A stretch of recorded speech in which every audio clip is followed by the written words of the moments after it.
کہ ایمان دل میں آ گیا تو ایک کشاکش اندر شروع ہو جائے گی۔ میں اگر فرائیڈ کی اصطلاح استعمال کروں تو ایگو اور اڈ یا لبیڈو میں تصادم ہوگا۔ آپ کے نفس کی خواہش کچھ اور ہے، ایمان کہتا ہے غلط۔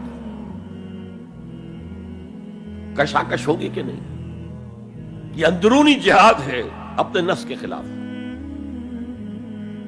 جیسے فرعون نے کہا تھا الیس لی ملک مصر وہذہ الانہار تجری من تحتی، کیا میں بادشاہ نہیں ہوں مصر کا؟ مصر کی حکومت میری نہیں ہے؟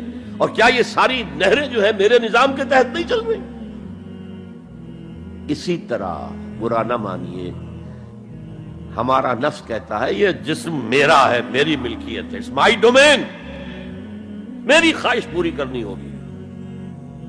جیسے اس نے کہا میں نہیں جانتا کوئی خدا ہے میرے سوا اور میرے اوپر، میں نہیں مانتا۔ نفس بھی کہتا میں نہیں ماننے کو تیار، کیا حلال ہے کیا حرام ہے، کیا جائز ہے کیا ناجائز، میری خواہش پوری کرو۔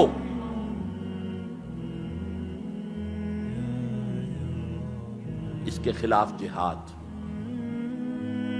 یہ پہلی منزل کا جہاد ہے۔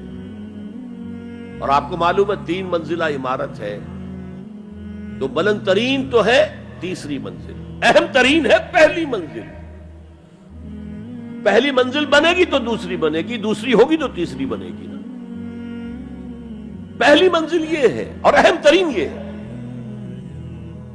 اسی لیے مولانا روم نے کہا نفس ماں ہم کم ترس فرعون نیست، میرا نفس بھی فرعون سے کم نہیں ہے، لیکن ایراعون نیست، اس کے پاس لاؤ لشکر تھا، اس نے زبان سے بھی کہہ دیا تھا انا ربکم الاعلی، میں ہوں خدا۔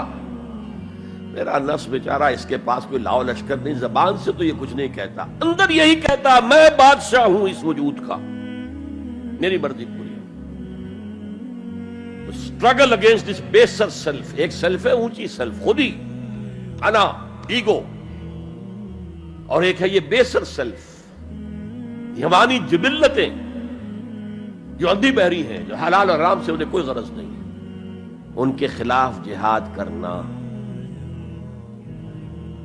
آپ نے فرمایا صلی اللہ علیہ وسلم المجاہد من جاہد نفسہ، اصل مجاہد وہ ہے جو اپنے نفس کے خلاف جہاد کر سکے۔ تمہارے اندر یہ دشمن تو بیٹھا ہوا ہے، تکڑا ہے، تمہیں کنٹرول کرنا، چلے وہ باہر کے دشمنوں سے جہاد کرنے کے لیے،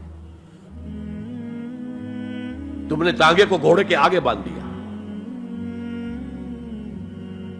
اور ایک دفعہ حضور سے پوچھا گیا ای الجہاد افضل یا رسول اللہ، اے اللہ کے رسول سب سے افضل جہاد کون سا ہے؟ فرمایا ان تجاہد نفسک فی طاعت اللہ، اپنے نفس کے خلاف جہاد کرو، اسے اللہ کا مطیع کرو۔ یہ جو اندر کی کشمکش ہے، کشاکش ہے، یہ جہاد فی سبیل اللہ کا نقطہ آغاز، اللہ کا مطیع بنانا ہے نفس کو۔ اس کے ساتھ 2 سب لیول اور ہیں۔ اس نفس کو بھڑکانے والی ایک قوت ہے انویزیبل، اور ویزیبل بھی ہے۔ انویزیبل قوت سب سے بڑی ابلیس، شیطان لعین، اور اس کے چیلے چانٹے جنات میں سے،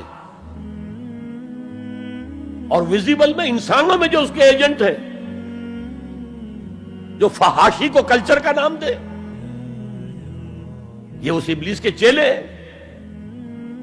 ان کے خلاف جہاد نہیں کریں گے آپ، اگر آپ ان کے خلاف ایگریسو ایٹیٹیوڈ اختیار نہیں کریں گے تو آپ ان کے دباؤ میں آ جائیں گے۔ ان الشیطان لکم عدو فاتخذوہ عدوا، اے لوگوں یہ شیطان تمہارا دشمن ہے، اس کو اپنا دشمن سمجھو۔ وہ تمہیں سبز باغ دکھاتا ہے، بدی کو مزین کر کے دکھاتا ہے، اچھے اچھے نام اس کے رکھ دیتا ہے، اور تمہیں آمادہ کرتا ہے بدی کے ارتکاب پر۔ نہیں، وہ تمہارا دشمن ہے۔ افتتخذونہ وذریتہ اولیاء من دونی، تم مجھے چھوڑ کر اسے اور اس کے چیلے چانٹوں کو تم اپنا دوست بناتے ہو۔ نہیں، شیطان کے خلاف جنگ کرو۔ اور تیسرا اس پر سب لیول کیا ہے؟ معاشرہ اگر بگڑا ہوا ہے، اس کا عمومی رجحان برائی کی طرف ہے، تو سوشل پریشرز آپ کو ادھر دھکیلتے ہیں۔ جیسے کہ اگر کوئی موب جا رہا ہے تو اس کے ساتھ چلنا تو بہت آسان ہے، وہ خود ہی آپ کو دھکیلتا ہوا لے جائے گا۔ اس کے خلاف چلنا بہت مشکل کام۔ ہو سکتا ہے آپ بڑی زور لگا کے 4 قدم آگے بڑھیں، پھر کوئی ریلا آئے 10 قدم پیچھے لے جائے۔ تب 2 ہی راستے ہیں، زمانہ باتوں نہ سازت تو بعد زمانہ بے ساز۔ یا تو پیسو معاملہ ہے، زمانہ تمہارے ساتھ سازگاری نہیں کرتا، چھوڑو تم زمانے کے ساتھ سازگاری اختیار کر لو، چلو تم ادھر کو ہوا ہو جدھر کی۔ ایک یہ ہے کہ نہیں، زمانہ باتوں نہ سازت تو بعد زمانہ ستیس۔ زمانہ اگر تمہارے ساتھ سازگاری نہیں کر رہا تو زمانے سے جنگ کرو، لڑو، ریزسٹ کرو۔